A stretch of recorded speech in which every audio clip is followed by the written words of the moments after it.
The United States of America marks 21 years since the 9/11 tragedy today. The fateful day saw 4 coordinated attacks that took the lives of nearly 3,000 people. Even after all these years, the United States war on terror is still being fought somewhere. On a small piece of scrubland known as Guantanamo in southeast Cuba. The prison here, it's notorious for its human rights abuses. Still today, 39 detainees remain here. It is seen as an unresolved legacy of the 9/11. So will it ever be shut down? Let's find out. January 4th, 2002. Brigadier General Michael Leonard received an urgent deployment order.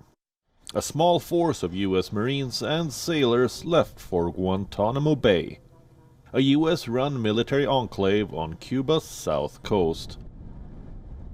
The team had just 96 hours to build the first 100 prison cells in time for the first plane load of captives arriving from Afghanistan. The job was done. A grid of chain-link cages surrounded by barbed wire, and 6 plywood guard towers manned by snipers were set up. 5 windowless huts were added for interrogation. This was Camp X-Ray, a prison camp built in 3 days, later turned into the sprawling Guantanamo Bay Prison camp. January 11th, 2002. The first 20 detainees arrived at the Guantanamo U.S. military prison.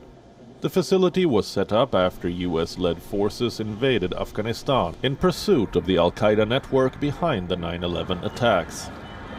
I can hear you, the rest of the world hears you, and the people who knocked these buildings down will hear all of us soon. During the Bush administration, in the aftermath of 9/11, hundreds of foreign terrorism suspects were locked up at Guantanamo. Many detainees have narrated an account of torture in the prison. The U.S. government has acknowledged that interrogators used now-banned techniques, including sleep deprivation, extreme temperatures, and loud music. Prisoners were also chained in painful stress positions. The CIA admitted using waterboarding, a simulated drowning technique, on 3 captives, and returned detainees home or to a safe third country. The continuing operation of Guantanamo remains a stain on U.S. policy and its reputation worldwide. It has tarnished its legacy as a leader in moral authority. It has handed a recruitment card to groups like the Islamic State and Al-Qaeda, which say, look at what the U.S. is doing. Once holding nearly 800 people seized around the world and transported to the facility, today Guantanamo holds 39 prisoners, 27 of them without any criminal charges.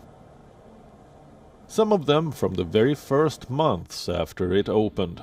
As per reports, 9 detainees died in custody between 2002 and 2021. 7 of them reportedly from suicide. None had been charged with a crime. 3 out of the past 4 U.S. presidents tried to shut down the facility, but it still stands.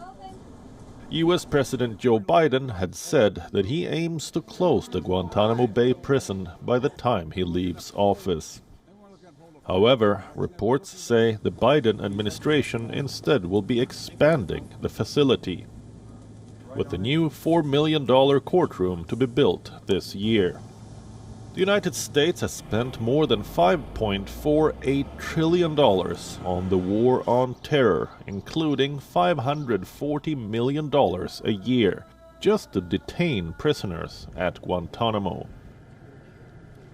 20 years on, around the world, the Guantanamo Bay Prison remains one of the most enduring symbols of injustice, abuse, and violent military disregard of law and human rights.